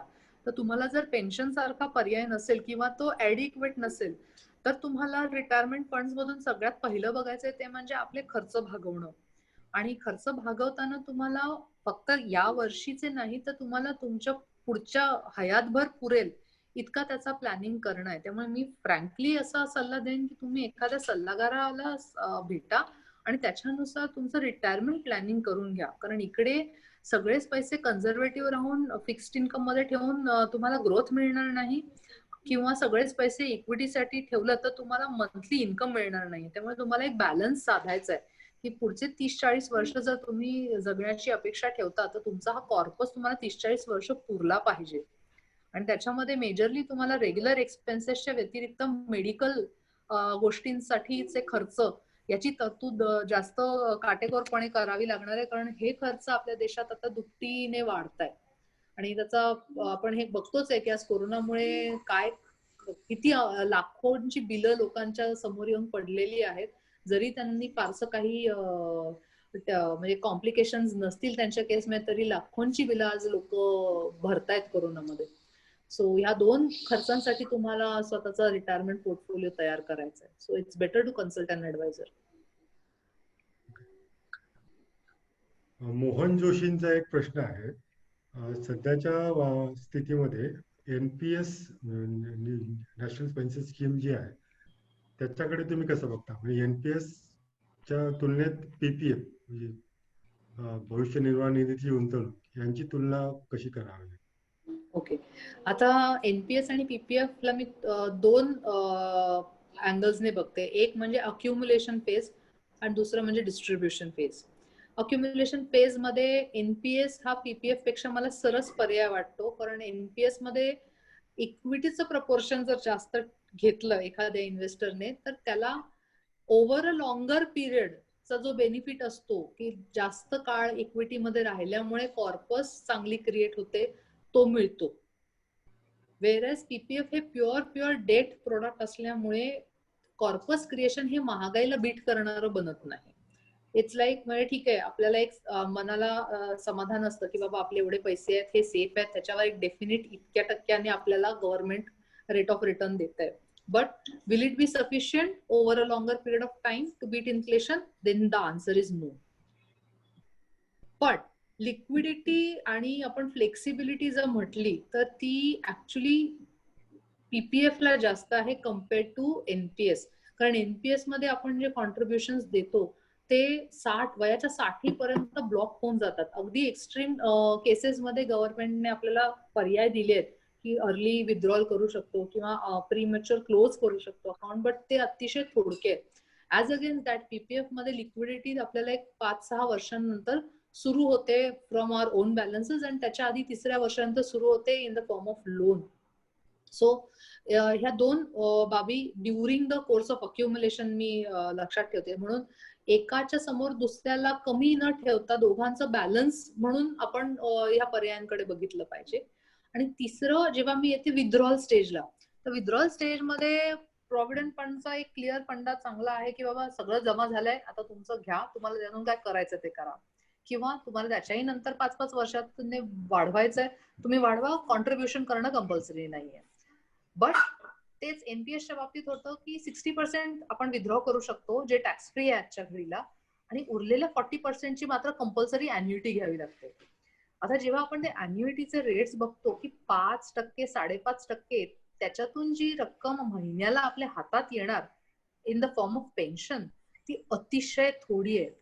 बट ज्या व्यक्तीला स्वतःचं पेन्शन मॅनेजमेंट येत नसेल त्याच्यासाठी हा एक पर्याय आहे की तुम्ही एनपीएस मध्ये ती पेन्शन चालू ठेवा, थोड्या इतर सोर्सेस बरोबर ही एक हक्काची रक्कम तुमच्या खात्यात येऊ शकते. पण एक लक्षात घ्या, ह्याच्यामध्ये ग्रोथ होत नाही. जी रक्कम तुम्ही विथड्रॉलच्या अॅन्युइटी घेताना डिसाइड कराल तीच रक्कम तुम्हाला पुढे 20-30 वर्ष मिळत राहणार आहे.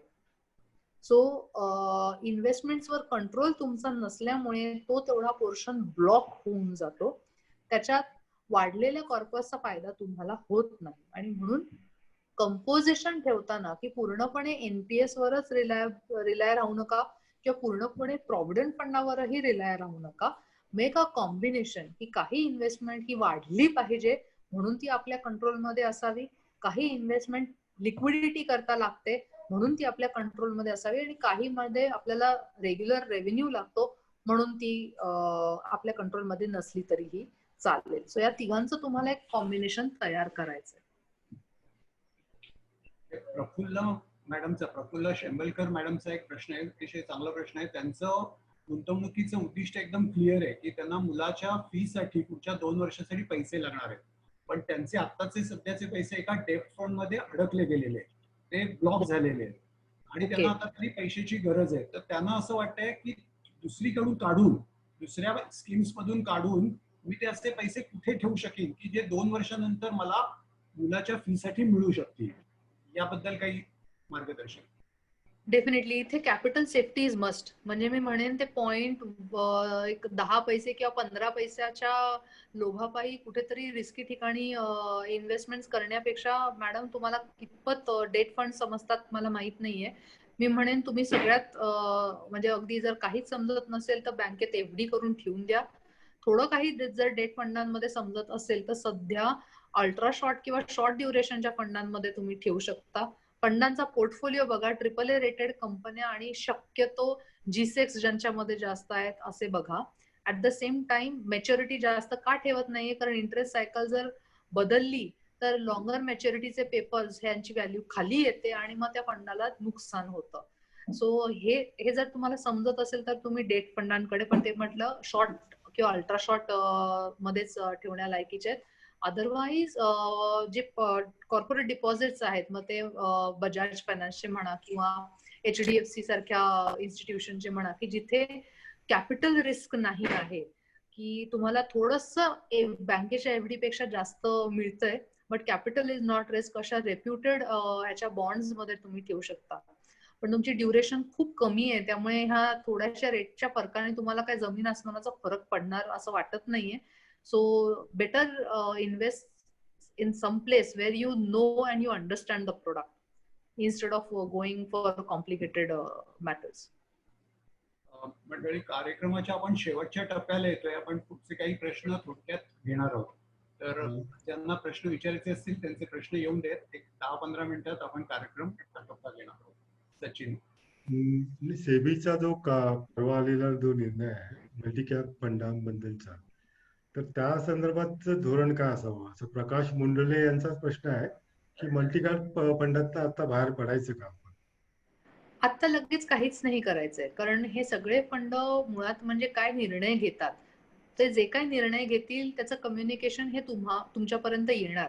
कारण जर फंड स्वतःची कॅटेगरी बदलतोय, म्हणजे तो मल्टी कॅप वरून लार्ज प्लस मिड किंवा लार्ज कॅप कडे जातोय किंवा फोकस्ड फंड बनतोय, तर त्याला कंपल्सरीली नोटीस देणं आहे प्रत्येक इन्व्हेस्टरला. आणि इन्व्हेस्टरला ती विंडो देणं आहे की जर तुम्हाला या कॅटेगरीमध्ये राहायचं नसेल, नवीन कॅटेगरीमध्ये, तर तुम्ही रिडेम्पशन करू शकता. ही नोटीस त्यांना जेव्हा मिळेल तेव्हा त्यांनी डिसाईड करायचंय. कारण फंडाची जोखीम जर पुढे पेलण्याजोगी नसेल तर त्यांनी त्या फंडातून बाहेर पडणं. बट जर तो फंड आत्ताचा पोर्टफोलिओ जो सपोज आपण धरूया की तुमच्या जोखीमीला सुटेबल आहे, तर मग तुम्हाला काही करायची गरज नाहीये.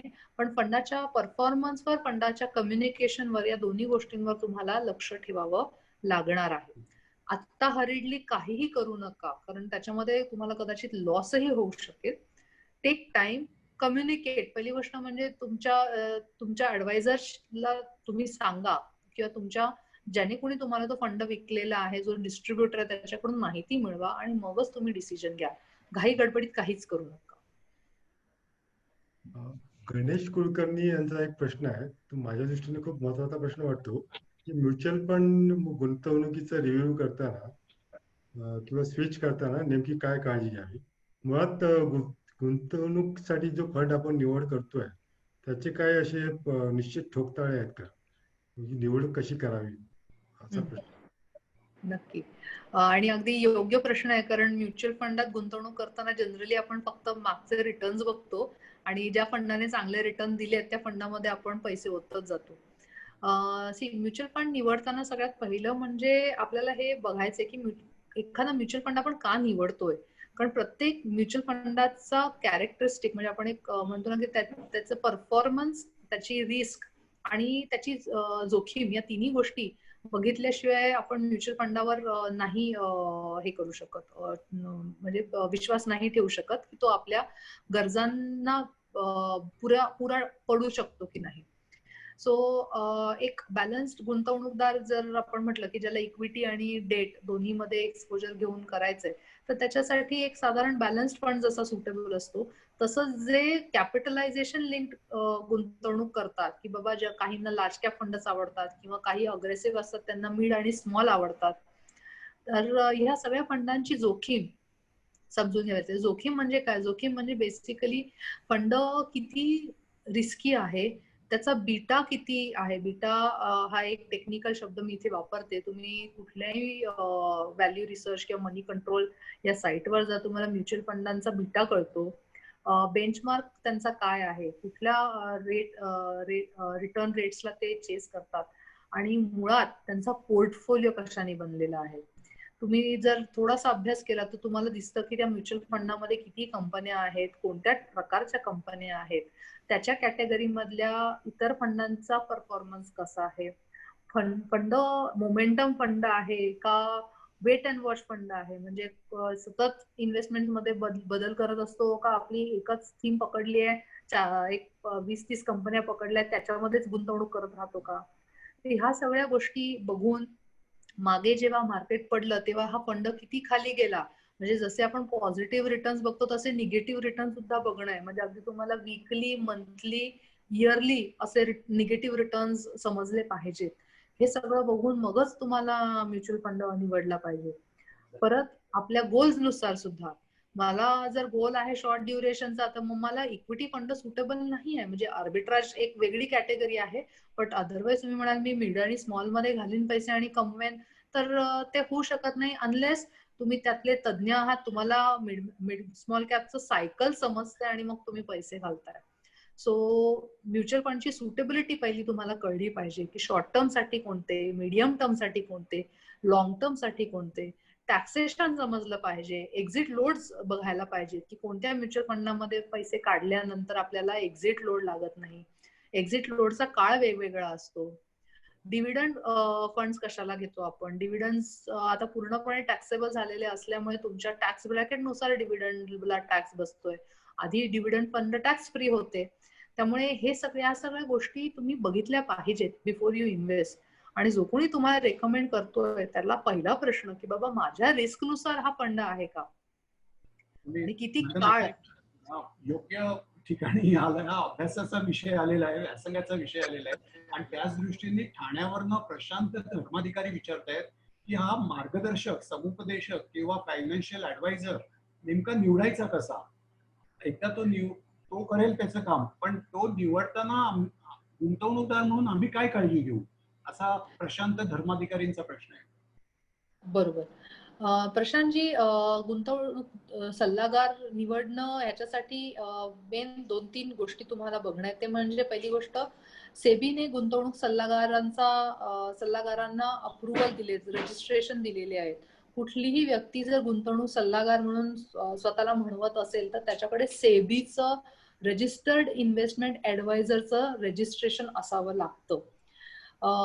गुंतवणूक सल्लागाराला नुसतं क्वालिफिकेशन आणि रजिस्ट्रेशन असून उपयोग नाहीये, तर त्याच्याकडे तेवढा कार्यानुभव पण असला पाहिजे. त्याने 2-3 मार्केटच्या सायकल्स बघितलेल्या असेल तर तो तुम्हाला व्यवस्थित पद्धतीने गाईड करू शकेल. त्यामुळे तुम्ही जेव्हा गुंतवणूक सल्लागार सिलेक्ट कराल तर सगळ्यात पहिलं मी म्हणेन तुम्ही सेबीच्या वेबसाईटवर जा. तिकडे रजिस्टर्ड इन्व्हेस्टमेंट ऍडवायझर्स कोण आहेत, तुमच्या लोकॅलिटीमध्ये कोणी आहे का, म्हणजे तिथे अगदी म्हणजे सिटी वाईज तुम्हाला यादी मिळते, तर ती यादी तुम्ही तपासा. आणि पुढे जसं एखाद्या डॉक्टर बरोबर तुमचं सूत जुळलं पाहिजे आणि त्याच्याकडून तुम्हाला योग्य ते औषध मिळालं पाहिजे, तोच अनुभव तुम्हाला गुंतवणूक सल्लागाराकडून पण घ्यावा लागतो की ज्याची वेव्हलेंथ तुमच्या बरोबर जुळते, जो तुमच्या प्रश्नांची उत्तर व्यवस्थित देऊ शकतोय आणि तुमच्या ओव्हरऑल गोल्सला बरोबर पद्धतीने सुटेबल इन्व्हेस्टमेंट्स देऊ शकतोय, तर असा गुंतवणूक सल्लागार तुम्हाला शोधायचा आहे. इट्स नॉट आपण म्हटलं ना की हा घेतला तर मला इथे हाचा असा आउटपुट मिळेल असं इक्वेशन इथे बसणार नाही. It is going to be a trial and error. थोडा तुम्हाला अनुभव घेऊन मगच पुढे सरकावं लागेल. प्रश्नांचा ओघ वाढतोच आहे, पण आपल्याला किती पर्यंत ते प्रश्न घ्यायचे सिद्धार्थ साहेबांनी ठरवतील. सचिनजी, मगाचा जो प्रश्न होता प्रफुल्ल शेंबळकर यांचा, ज्यांचे मुलीच्या शिक्षणासाठी राखलेले पैसे एका फंडात अडकले, तर मला वाटतं नाव घ्यायला हरकत नाही, फ्रँकलिनचा जो फंड होता, फ्रँकलिनची डेट स्कीम होती.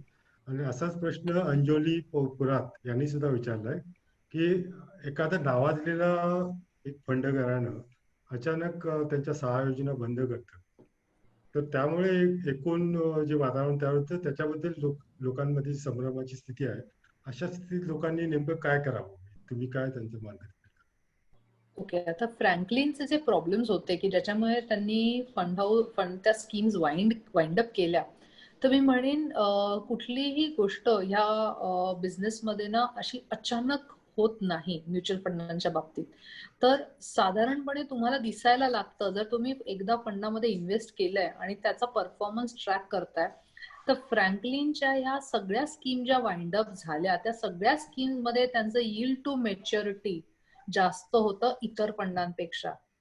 आणि म्हणून थोड्याशा टेक्निकल गोष्टी आपल्याला ह्या करता समजून घ्याव्या लागतात. मगाशी मी म्हटलं की एक 15-20 पैशासाठी आपण जर कॅपिटल रिस्क घ्यायला तयार असू तर ती गोष्ट वेगळी आहे, पण एका नॉर्मल ऑर्डिनरी इन्व्हेस्टरला इतक्या रिस्कची गरज नसते. आणि म्हणून फ्रँकलिनच्याही स्कीम्स मध्ये 3-4 महिने आधीपासूनच तुम्हाला त्या वायटीएम्स मोठ्या इतर फंडांपेक्षा जास्त दिसत होत्या. त्याचं जर कंपोजिशन एखाद्याने बघितलं असतं की का यांच्या वायटीएम जास्त आहे, तर तिकडे सगळे जे पेपर्स होते ते AA रेटेड पेपर्स असल्यामुळे त्या पेपर्सला मुळात जेव्हा मार्केट मधली लिक्विडिटी गायब झाली कोरोनामुळे, ते पेपर्स विकणं डिफिकल्ट झालं आणि म्हणून त्या फंड हाऊस कडे दुसरा कुठलाही पर्याय उरला नाही but to wind up the scheme.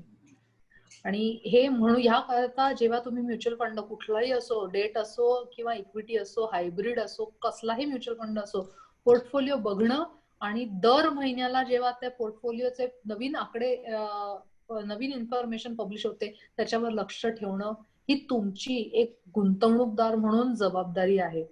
हे तुम्हाला करावंच लागणार. हा जबाबदारीचा प्रश्न आला म्हणून एक परत प्रश्न आहे. जसं आपण म्हणतो की कोरोनाच्या आधीचं जग आणि कोरोनाच्या नंतरचं जग अशा 2 जगांमध्ये विभागणी होणार आहे.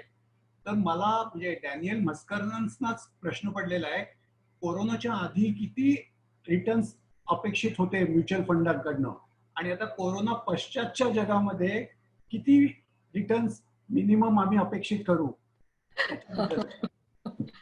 नाही, अगदी रोखठोक प्रश्न आहे. रोखठोक प्रश्न आहे. ठोक आहे की जाऊ दे, जे काही घडतंय ठीक आहे, फायनली सांगा मिळणार किती.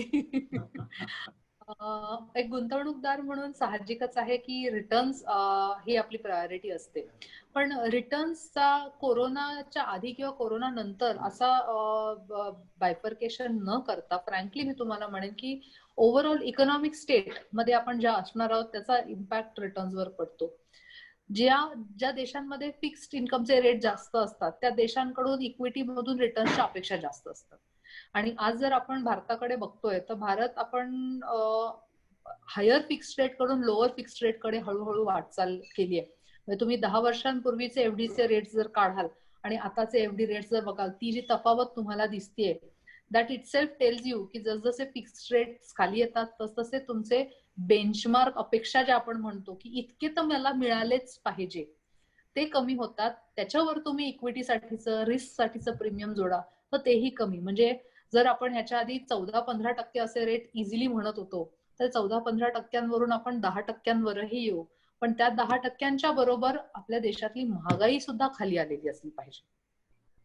सो लॉंग टर्म मध्ये हे ट्रान्झिशन जे आहे ते घडणार. आणि लॉंग टर्म जेव्हा मी म्हणते तर 1 वर्षाच्या पलीकडे म्हणजे इक्विटी टॅक्स साठीचा लॉंग टर्म तो लॉंग टर्म नाही आहे. लॉंग टर्म म्हणजे मी 5-10 वर्षांच्या गोष्टी करते. सो आपल्याला जर लोनचे रेट खाली पाहिजेत की 5% किंवा 4% मला लोन मिळालं पाहिजे तर त्याच हिशोबाने आपल्या इक्विटीच्या सुद्धा रेट ऑफ रिटर्नच्या एक्सपेक्टेशन असल्या पाहिजेत. सो साधारणपणे ऍव्हरेज इन्व्हेस्टरला एक 9-10% rate over a longer term is something he should be happy with. पण तुम्हाला जर मार्केट सायकल समजत असेल तर त्याच्यातही तुम्ही कमाई करू शकता की जिथे लो मार्केट असताना तुम्ही एंटर करताय आणि हाय मार्केट किंवा पीक आउट व्हायच्या आधी एक्झिट करताय तर तुमच्या रिटर्न्सला कोणतीही लिमिट नाहीये. हे अगदी मी स्पष्टपणे सांगते. सो व्हॉट डिपेंड्स ऑन तुम्ही काय टाईपचे इन्व्हेस्टर आहात, तुमचे रिटर्न्स तुम्हाला मिळतील. सचिन, आताच्या घडीला सेक्टरल फंड किंवा सेक्टर वाईज जे फंड असतात त्याच्याकडे बघण्याचा दृष्टिकोन काय असायला हवं आणि जर निवडायचे झाले सेक्टरल फंड मध्ये तर कुठल्या सेक्टरला तुम्ही प्राधान्य द्याल? ओके, सेबीचं बंधन असल्यामुळे आधीच सांगते मी इथे कुठलाही ऍडवाइस हा अगदी जनरल कमेंट म्हणून देतेय. कुणीही त्याच्यावरच विसंबून गुंतवणूक करू नये किंवा मी म्हटलं म्हणून त्याच सेक्टरमध्ये चांगले रिटर्न्स मिळायला पाहिजे ही अपेक्षा करू नये. पण एक साधारणपणे बघितलं तर सध्या बँकिंग सेक्टर हे भरपूर मार खाल्लेलं सेक्टर आणि दुसरं म्हणजे इन्फ्रास्ट्रक्चर सेक्टर. या दोन्ही सेक्टरला जेव्हा गव्हर्नमेंट कडून चांगला प्रतिसाद मिळतो तेव्हा हे दोन्ही सेक्टर्स वर येतात. सो टिपिकली रिसेशन नंतर ह्या 2 सेक्टर्स मध्ये जास्त उभारी येईल असं मला पर्सनली वाटतं. आणि at the same time basic staples आपण ज्याला म्हणतो की काहीही झालं तरी ह्या सेक्टरला मरण नाही, ते म्हणजे काय फार्मा आणि दुसरं आहे कन्झ्युमेबल्स, बेसिक कन्झ्युमेबल्स. पण फार्माचं आता बिकॉज ऑफ कोविड महत्व खूप वाढलेलं आहे. त्याच्यामुळे फार्माचे व्हॅल्युएशन्स प्रचंड स्ट्रेच आहेत. तरी एक पुढच्या 1-1.5 वर्षापर्यंत ते तसेच राहतील असा माझा अंदाज आहे. बट स्टेपल्स ज्याला आपण म्हणतो की ज्याची मागणी वर्षाचे 12 महिने असेल ते सेक्टर्स सध्या चांगले वाटतात. With a pinch of salt तिथे सुद्धा काही ठिकाणी लिक्विडिटीमुळे भरपूर एक्सपोजर ऑलरेडी घेतलं गेलेलं आहे. त्यामुळे मार्केट जोपर्यंत रिझनेबल लेवलवर येत नाही तोपर्यंत इन्व्हेस्टमेंट टाळावी. मॅडम, कार्यक्रम संपण्याच्याच आपण कडे चाललेलो आहोत. तर कोरोनाचं संकट लक्षात घेऊन ही आर्थिक आणीबाणी आहे असं सुद्धा एक म्हटलं जातं. अशा काळात सामान्य गुंतवणूकदारांनी काय काळजी घ्यायची? आपण बऱ्याच विस्तृतपणे बोललोच, पण इन नटशेल काही आपल्याकडून असं थोडक्यात बुलेट पॉइंट्सच्या स्वरूपात काही बुलेट पॉइंट्स मिळतील का? नक्की. जर तुमच्याकडे पोर्टफोलिओ प्रिझर्वेशन हा कन्सर्न असेल की बाबा माझा पोर्टफोलिओ प्रोटेक्ट करायचा आहे, तर that is a must. Value protect करा, प्रॉफिट्स बुक करा, कॅपिटल सेफ्टीकडे थोडंसं वळा, कारण मार्केट्स खाली आले का तुम्हाला व्हॅल्यू लॉस इतकं पटकन होताना दिसेल की तुम्हाला एक्झिट करायला सुद्धा वेळ मिळत नाही. सो इन्स्टेड ऑफ वेटिंग की मी जेव्हा मार्केट पडायला लागेल तेव्हा काढेन, त्याच्याऐवजी एक स्ट्रॅटेजी ठरवून की आज आज 11,500 वर मार्केट आहे, कदाचित 12 वर जाईल, तर ह्या प्रत्येक 100 पॉइंटला मी काही करणार आहे का, किंवा ह्या 200 पॉइंटच्या टप्प्यावर मी माझा पोर्टफोलिओ मधला प्रॉफिट बाजूला काढू शकलो, तर that will be a value protection.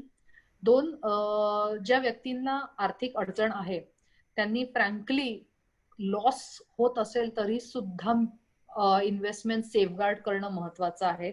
Exit load लागला तरीही चालेल, टॅक्स बसला तरीही चालेल, पण तुम्हाला तुमच्या पुढच्या 12 महिन्याची तरतूद खर्चाची करायची, आणि म्हणून सेफ्टी इज मस्ट. तिसरं, ज्या इन्व्हेस्टमेंट्स मध्ये अवास्तव रिटर्न्स दिसत आहेत over a smaller period of time, ती सडनली व्हॅल्यू वाढलेली दिसतेय, तिथे प्रॉफिट बुकिंग इज मस्ट. कारण प्रत्येक सेक्टर म्हणतात ना, ती लाट आहे, त्या लाटेवर आज तुम्ही वर आहात म्हणून तुम्ही सगळ्यांना दिसताय, पण ती लाट जेव्हा खाली जाते तेव्हा ती तुम्हाला बुडवते सुद्धा. सो खाली जायची वाट बघू नका. Try to preserve values that you have created. म्हणजे 4-4, 5-5 वर्ष लोकांनी SIP करून मागे मार्च एप्रिल महिन्यामध्ये लोक निगेटिव्ह मध्ये होती आणि दे वर ऍक्च्युअली वंडरिंग की अरे कुठे चुकलं आपलं. तर ती संधी तेव्हा घेतली नाही, पण आता पुन्हा कदाचित मार्केट ती संधी तुम्हाला देईल. तर व्हॅल्यूज तुमच्या प्रोटेक्ट करणं इज मस्ट, हे मी या घडीला सांगू इच्छिते. आणि जे इन्व्हेस्टमेंट साठी फंड्स तुमच्याकडे आहेत ते टप्प्याटप्प्याने गुंतवा, अगदी घाई करू नका. पेनी स्टॉक्स मध्ये इन्व्हेस्टमेंट करू नका. रिस्की इन्व्हेस्टमेंट करताना नक्की रिस्क किती लॉसेस पर्यंत नेऊ शकते आपल्याला त्याचा पुरेपूर आढावा घेतल्याशिवाय पैसे घालू नका. आणि कुठल्याही एकाच कॅटेगरीमध्ये इन्व्हेस्ट करू नका की इक्विटी तर इक्विटी किंवा कन्झर्वेटिव्ह म्हणून डेट तर डेट किंवा रिअल एस्टेट तर रिअल एस्टेट. ताट भरलेलं असू दे, फक्त ताटामध्ये प्रमाण आपल्या पचन क्षमतेनुसार ठेवलं तर तुम्हाला त्याचा जास्त फायदा होईल. चांगल्या पद्धतीने मॅडम तुम्ही हा सगळा विषय समजून दिला की म्हणजे एक महिला आणि चार्टर्ड अकाउंटंट हे कॉम्बिनेशन असल्यामुळे अतिशय घरगुती स्वरूपाने तुम्ही हा विषय आमच्या समोर मांडला. मला वाटतं सचिन तुम्हाला काही मांडायचंय सिद्धार्थ साहेबांकडून. आपण तुम्ही व्हॅल्यू प्रोटेक्शनचा आता अशी सल्ला दिला जो, तर व्हॅल्यू प्रोटेक्शन किंवा कॅपिटल प्रोटेक्शन हे उद्दिष्ट असायलाच हवं. पण बरोबर गुंतवणूक करताना आपण एक ठराविक उद्दिष्ट ठरवतो जे खूप लांबवरचं असतं, अनेक वर्षाचं दृष्टिकोन ठेवून ते उद्दिष्ट आपण स्वीकारलेलं असतं. तर त्या उद्दिष्टाच्या कडे न जाताच जर आपण मध्येच गुंतवणूक थांबवली किंवा गुंतवणूक काढून गेली तर मग त्याचा काय दुसरा पर्याय आहे का? म्हणजे म्युच्युअल फंड नसेल तर मग कुठल्या पर्यायाकडे वळावं असा अनेकांचा प्रश्न आहे. इकडे माझ्याही दृष्टीने तुम्ही काय सल्ला द्याल? एक म्हणजे मी म्हणते की जरी गुंतवणुकीतून पैसे काढलेत तरी आपण SIP चालू ठेवायची. हे मी मगाशी पण सांगितलं की जिथे माझा फायदा झालेला मला दिसतोय तिथे मी तो प्रोटेक्ट करते, पण माझी SIP चालू ठेवायची. त्यामुळे मी काय करते पर्सनली, मी काय करते अगदी मी सांगते, माझी SIP चालू राहणार, पण जी व्हॅल्यू अक्युमुलेट झालेली आहे ती मी बाहेर काढते. म्हणजे सपोज मी एखाद्या मल्टीकॅप मध्ये किंवा एखाद्या लार्ज कॅप मध्ये ठेवलेली आहे, त्याच्यामध्ये मला आता चांगली व्हॅल्यू दिसतेय, तर मी ती हळूच काढून त्यांच्याच लिक्विड फंडामध्ये ठेवून देणार. आणि मला माझा फंडावर जर विश्वास आहे तर जेव्हा तो फंड मला अपॉर्च्युनिटी देईल, मार्केट खाली येईल, तेव्हा मी ते पैसे लिक्विड मधून पुन्हा त्याच फंडाकडे वळवणार. ही एक स्ट्रॅटेजी मी फॉलो करते. दुसरा प्रकार, काही लोक असं करतात की ते डेट आणि इक्विटीचं त्यांचं प्रमाण ठरवून ठेवतात की बाबा जर मी लाखभर रुपये 50,000 इक्विटी आणि 50,000 डेट मध्ये ठेवलेत तर दरवर्षी आढावा घेतात कोण किती वाढलंय. जे जितकं जास्त वाढलंय तिथून ते काढायचं आणि जे जितकं स्वस्त आहे त्याच्यात ते घालायचं. ह्याला अगदी साधं सोपं बॅलन्सिंग आपण म्हणतो. पण इथे मग काय होतं, तुमचं प्रॉफिट क्रिएशन थोडं लिमिटेड होतं, पण रिस्कही कमी होऊन जाते. तिसरं, इन्व्हेस्टमेंट मधून ब्रेक नाही घ्यायचंय. आपण फक्त ऍसेट क्लासेस मध्ये खेळतो, की इक्विटी जेव्हा ओव्हर व्हॅल्यू झाली आहे तेव्हा जे काही अंडर व्हॅल्यूड असतं तिथे आपण पैसे घालतोय. आता जसं मी म्हटलं की बँकांमध्ये आज व्हॅल्यूज खाली आलेल्या आहेत किंवा पब्लिक सेक्टर अंडरटेकिंगच्या व्हॅल्यू खाली आलेल्या आहेत, तर तिथे आपण एक पर्यायी गुंतवणूक घेतो की लार्ज कॅप मधल्या चांगले ह्याच्यातले शेअर्स मध्ये जर आपल्याला दिसते की प्रॉफिट भरपूर झालाय तर काही प्रॉफिट काढून आपण या अंडर व्हॅल्यूड थिंग्स मध्ये इन्व्हेस्ट करू शकतो. पण याच्यासाठी मुळात जोखीम क्षमता पाहिजे आणि डिसिप्लिन पाहिजे. काढल्यानंतर पुन्हा घालायचं काम केलं पाहिजे, नाही तर काढल्यानंतर ते जर एफडी मध्ये बसणार असतील तर तुम्ही म्हणताय तसं होणार की त्या गोलसाठीचा आपलं जे उद्दिष्ट आहे की एवढी अक्युमुलेट व्हायला पाहिजे ते होणार नाही. आणि म्हणून डिसिप्लिन इज मस्ट. म्हणून प्लॅन ऑफ ऍक्शन आपण आपला फायनलाइज केला पाहिजे. रिडेम्पशन करण्यापूर्वी काय करणार आहोत आपण आणि किती दिवसात करणार आहोत, आणि कोणाला तरी आपल्या मानेवर बसवलं पाहिजे की नाही केलं तर मला आठवण करून दे. मगाशी म्हणालात की मी SIP थांबवणार नाही, त्यावरनं मला परत ती कोरोनाची एक उपमा द्यावीशी वाटते. कोरोनामध्ये आता सध्या सांगतायत ना की तुम्ही डोळ्याला हात लावू नका, तोंडाला हात लावू नका, कानाला, चेहऱ्याला हात लावू नका. तसं मला वाटतं ह्या काळात SIP ला पण हात लावू नये अशा पद्धतीचाच एक सल्ला तुमच्याकडनं येतोय असं मला वाटतंय. अगदी अगदी.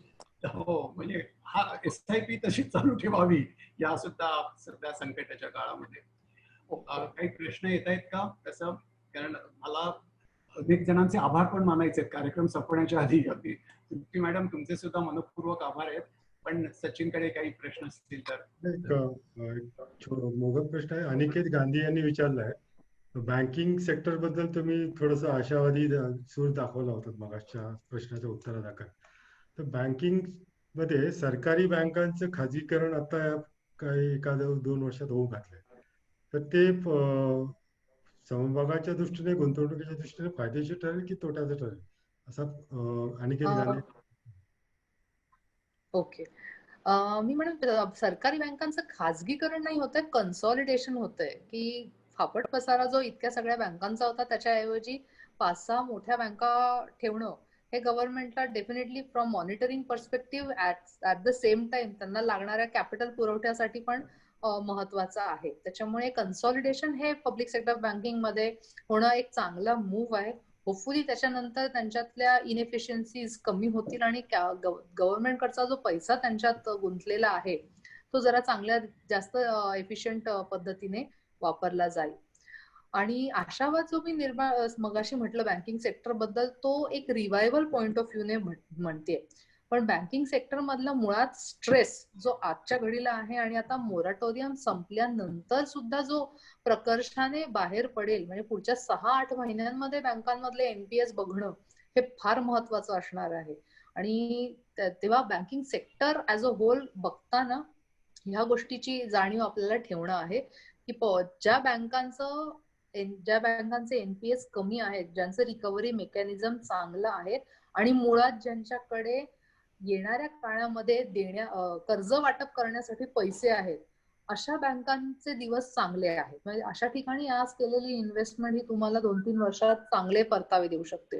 ऍज अगेन्स्ट दॅट, ज्या बँकांमध्ये NPA वाढतायत, ज्या बँकांमध्ये कॅपिटल ॲडिक्वेसीचे प्रॉब्लेम आहेत, अशा बँकांना टर्न अराउंड व्हायला भयंकर वेळ लागणार. मुळात टर्न अराउंड होतील की नाही होतील हा सुद्धा मोठा इश्यू आहे. सो बँकिंग सेक्टरला बघताना हे बायफर्केशन तुम्हाला लक्षात घ्यावं लागेल.